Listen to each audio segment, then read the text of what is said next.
Hello दोस्तों, stock market leader में आपका स्वागत है। चैनल को अगर पहली बार विजिट कर रहे हो तो चैनल को जरूर सब्सक्राइब कीजिए, बेल आइकन को हिट कीजिए, आपको नोटिफिकेशन आता रहेगा। HDFC mid cap opportunity fund versus axis mid cap fund, दोनों का ईवीएम बहुत जबरदस्त है दोस्तों। और दोनों के दोनों फंड मार्केट में जबरदस्त काम कर रहे हैं और दोनों भी अच्छे रिटर्न बना के दे रहे हैं अपने इन्वेस्टर को। और अभी देखिए दोनों 4 स्टार रेटिंग वाले फंड है, दोनों मिड कैप इक्विटी में इन्वेस्ट करते हैं। और रैंकिंग देखिए, एटी मनी रैंकिंग देखोगे तो ये 12th नंबर रैंकिंग पे चल रहा है। और 2 नंबर रैंकिंग पे चल रहा है एक्सिस मिड कैप, और 12th पे चल रहा है यहाँ पे एचडीएफसी मिड कैप फंड। और अभी आगे देखिए फंड का एज दोनों को 10 साल 5 महीने कंप्लीट हो चुके हैं। और फंड साइज देखिए, अभी एचडीएफसी मिड कैप फंड का 39,296 करोड़ का ईवीएम है, बहुत ही जबरदस्त फंड है इनके पास। और एक्सिस मिड कैप फंड देखिए 20,800 करोड़ का इनके पास भी है। तो लगभग दोनों के पास अच्छा ईवीएम है दोस्तों, और दोनों भी अच्छे रिटर्न बना रहे हैं अपने इन्वेस्टर के लिए। और अभी रिटर्न देखिए 3 मंथ की, एचडीएफसी दे रहा है 20.69%, एक्सिस दे रहा है 17.66। तो अभी मार्केट में तो बुल रन जैसा ही है दोस्तों, और बुल रन ही चल रहा है। छोटा सा करेक्शन और बाद में जबरदस्त तेजी, यही चल रहा है मार्केट में। तो यहाँ पे शॉर्ट टर्म में भी अच्छे रिटर्न बनने के चांसेस बहुत है। 6 मंथ में देखिए 15.5%, 11.39%। एक साल में देखिए एचडीएफसी दे रहा है 39.76, एक्सिस दे रहा है 23.95। 3 साल में देखिए एचडीएफसी दे रहा है 35.7, और यहाँ पे एक्सिस दे रहा है 26.7। तो यहाँ पे थोड़ा सा ज़्यादा ही डिफरेंस है दोस्तों, 1 साल 3 साल देखोगे तो। मगर 5 साल में देखिए 17.65, और अभी एक्सिस दे रहा है 18.5%। तो 5 साल में जैसे ही जाओगे यहाँ पे एचडीएफसी के रिटर्न कम और एक्सिस के रिटर्न ज़्यादा है। तो यहाँ पे आप शॉर्ट टर्म में देखोगे तो आपको बहुत सारे फंड ऊपर नीचे होते रहेंगे, मगर आपको लॉन्ग टर्म का ट्रैक रिकॉर्ड देखना है दोस्तों। लॉन्ग टर्म में कैसे फंड परफॉर्म कर रहा है, पिछले 5 साल में कैसे रिटर्न दिए इसने, पिछले 10 साल में कैसे रिटर्न दिए, वो आपको चेक करना है। शॉर्ट टर्म में आप जाओगे तो अभी क्वांट के फंड बहुत ही अच्छा रिटर्न दे रहे हैं। तो क्वांट में इतना ईवीएम क्यों नहीं है? अभी कुछ उनके जो चुनिंदा शेयर हैं वो भाग चुके हैं, इस वजह से उनका पोर्टफोलियो अभी ज़्यादा रिटर्न दे रहा है शॉर्ट टर्म में। मगर लॉन्ग टर्म का आपको चेक करना है, लॉन्ग टर्म में कैसा परफॉर्मेंस है, लॉन्ग टर्म में कैसे रिटर्न बन रहे हैं। क्योंकि हम अगर म्यूचुअल फंड में आ रहे हैं इन्वेस्ट करने, तो लॉन्ग टर्म का ही सोच के हम आ रहे हैं दोस्तों मार्केट में। तो बहुत सारे लोग शॉर्ट टर्म के लिए भी करते हैं, मगर वो बहुत रिस्की रहता है। शॉर्ट टर्म के लिए कि आपने इन्वेस्ट रिटर्न मिल गए, बहुत अच्छी बात है दोस्तों, मगर हर बार ऐसे नहीं होगा। आप अभी 3 मंथ 6 मंथ में इतने बड़े बड़े रिटर्न दिख रहे हैं आपको, ये हर टाइम ऐसा ही नहीं रहने वाला है दोस्तों। कभी आपको निगेटिव रिटर्न भी देखने को मिलेंगे, तब आपको यहाँ पे होल्ड करना है। अदरवाइज शॉर्ट टर्म आओगे तो आप लॉस बुक करके निकल भी जाओगे। और अभी देखिए पोर्टफोलियो में टॉप 3 स्टॉक्स और टॉप 3 सेक्टर कौन से इनके, टॉप 5 स्टॉक देखेंगे और टॉप 3 सेक्टर्स देखिए। अभी एचडीएफसी मिड कैप में फाइनेंशियल, कैपिटल गुड और सर्विसेज, टॉप 3 सेक्टर। और एक्सिस मिड कैप में फाइनेंशियल, ऑटोमोबाइल और कैपिटल गुड्स। तो यहाँ पे सर्विसेज और ऑटोमोबाइल चेंजेस हुए कुछ, तो अलग अलग सेक्टर, अलग अलग स्टॉक्स, सभी का अलग अलग रहता है दोस्तों। बस हमें रिटर्न पे जाना है कि कौन अच्छे रिटर्न बना रहा है लॉन्ग टर्म में, वही देखना है हमें।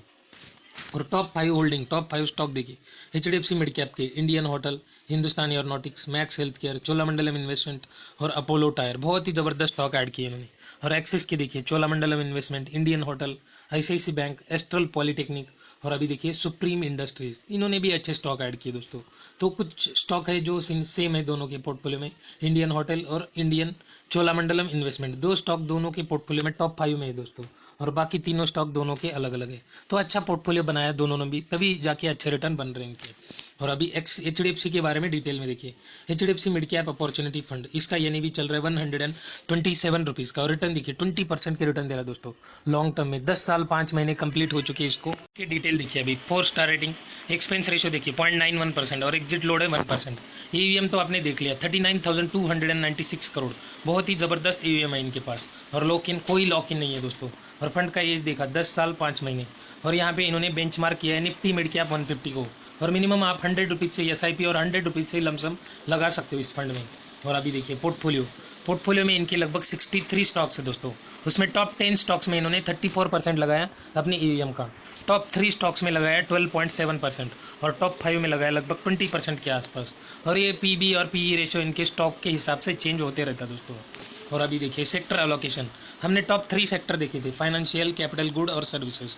तो अभी देखिए इन्होंने यहाँ पे अगर कैटेगरी देखोगे और इस फंड का देखोगे तो कैटेगरी से इन्होंने ज़्यादा पैसा लगाया फाइनेंशियल, कैपिटल गुड्स और सर्विसेज में। आगे देखिए हेल्थ केयर में कम लगाया, ऑटोमोबाइल, केमिकल, और यहाँ पे टेक्नोलॉजी में फिर से ज़्यादा लगाया इन्होंने कैटेगरी एवरेज से। और मेटल एंड माइनिंग में लगभग सेम इन्वेस्टमेंट किए, कैटेगरी फंड है उन्हीं के जैसा इन्वेस्टमेंट किया इन्होंने, और ज़बरदस्त पोर्टफोलियो बनाया इन्होंने। और अभी देखिए लास्ट मंथ इन्होंने क्या बाई किया, इंडियन होटल में लास्ट मंथ और बाइंग की, मैक्स हेल्थ केयर में बाइंग की, एआई इंजीनियरिंग, चोलामंडलम इन्वेस्टमेंट और अपोलो टायर में इन्होंने बाइंग की है लास्ट मंथ। तो सेल क्या किया इन्होंने, union bank, Indian bank, Jindal steel, federal bank, और सिटी यूनियन बैंक। यहाँ पे देखिए यूनियन बैंक में तो इन्होंने पूरा एग्जिट ले लिया, करंट वैल्यू जीरो दिख रहा है दोस्तों। और अभी इन्होंने जो भी बाकी के हैं उन्होंने थोड़ा थोड़ा स्टेक बेचा है।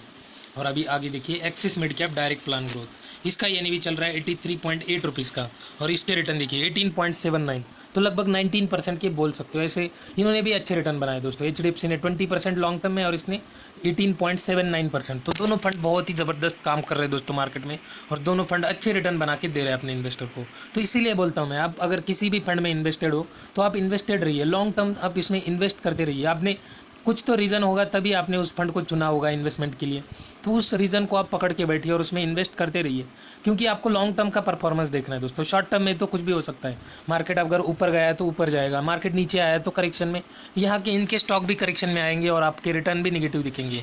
तो हर साल आपको 20-30% दिखने वाला नहीं है दोस्तों, किसी साल आपको निगेटिव रिटर्न भी दिखेंगे, किसी साल इससे भी ज़्यादा रिटर्न मिलेंगे।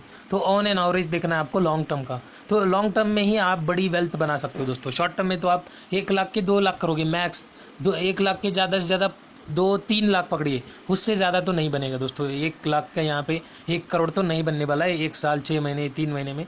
तो यहाँ पे लॉन्ग टर्म का गेम खेलना पड़ेगा, तब जाके आप बड़ी वेल्थ बना सकते हो। और अभी इस फंड की डिटेल देखिए, 4 स्टार रेटिंग, एक्सपेंस रेशियो देखिए इसका कम है 0.5%, 55, और एग्जिट लोड 1% रहता है। और एवीएम देखिए यहाँ पे, फंड साइज 20,800 करोड़, बहुत ही ज़बरदस्त एवीएम इनके पास, कोई लॉक नहीं है फंड को। फंड की एज देखिए 10 साल 5 महीने।